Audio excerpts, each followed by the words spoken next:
السلام علیکم دوستو، کیسے ہیں آپ؟ امید کرتا ہوں کہ آپ خیریت سے ہوں گے۔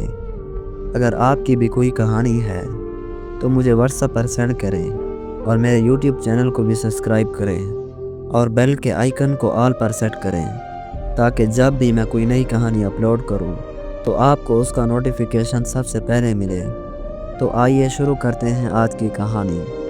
میری عمر 36 سال تھی اور میری لو میرج ہوئی تھی۔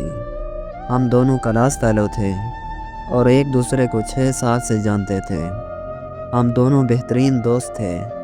دوران تعلیم ہم دونوں نے فیصلہ کر لیا تھا جب ان کو اچھی جاب مل جائے گی تو ہم گھر والوں کی رضامندی سے شادی کر لیں گے۔ میرے شوہر کی جاب لگنے کے بعد ہمارے گھر والے آپس میں ملے اور ہماری بغیر کسی رکاوٹ کے شادی ہو گئی۔ خدا نے ہمیں ایک پیارا سا بیٹا دیا۔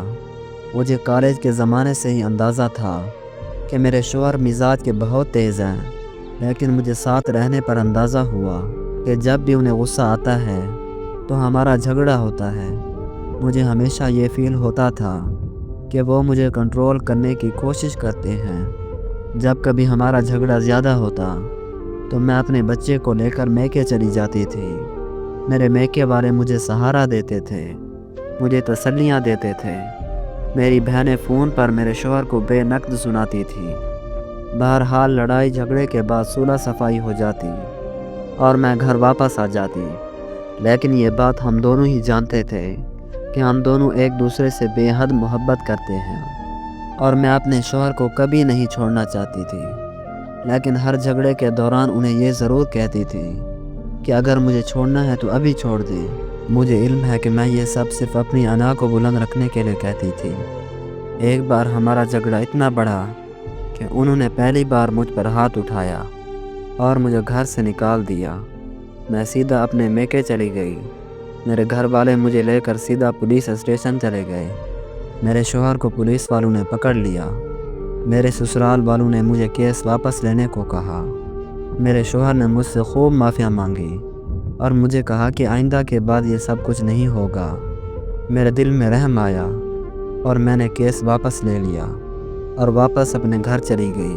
3 مہینے کے بعد ہمارا پھر سے جھگڑا ہوا اور میں ہمیشہ کی طرح اپنا بچہ اٹھا کر میکے چلی گئی۔ 2 دن بعد مجھے خبر ملی کہ میرے شوہر ہسپتال میں ہیں۔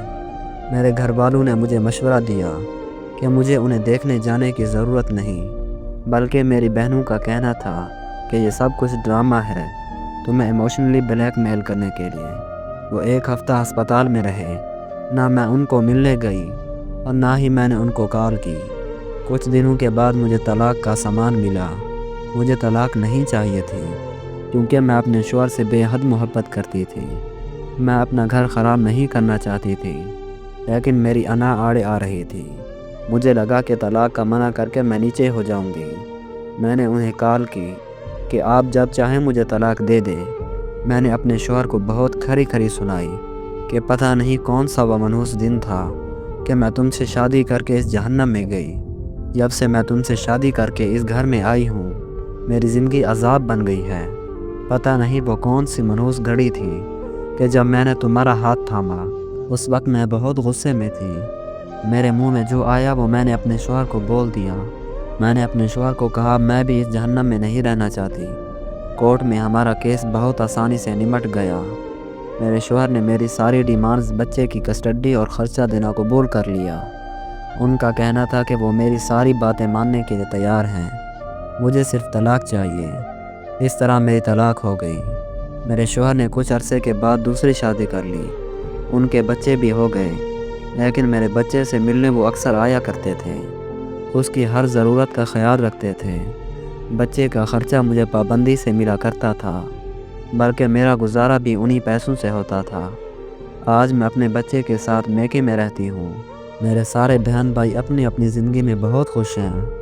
میری وہ بہن جو خود فون کر کے میرے شوہر کو باتیں سنایا کرتی تھی، وہ اب مجھ پر ہی الزام لگاتی ہے کہ ساری غلطی تمہاری تھی۔ مجھے اب احساس ہوتا ہے کہ میں اپنی شادی بچا سکتی تھی اگر میں ہر بات میں دوسروں کو شامل نہ کرتی، تو آج میں اپنی شادی شدہ زندگی میں بہت خوش ہوتی۔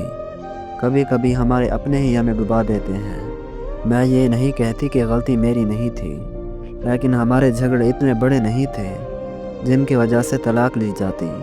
آج میری درخواست ان سارے شادی شدہ حضرات سے کہ جہاں تک ممکن ہو سکے اپنے معاملات کو خود نمٹائیں۔ آپ کا خود سے بڑھ کر اس دنیا میں کوئی خیر خواہ نہیں ہے۔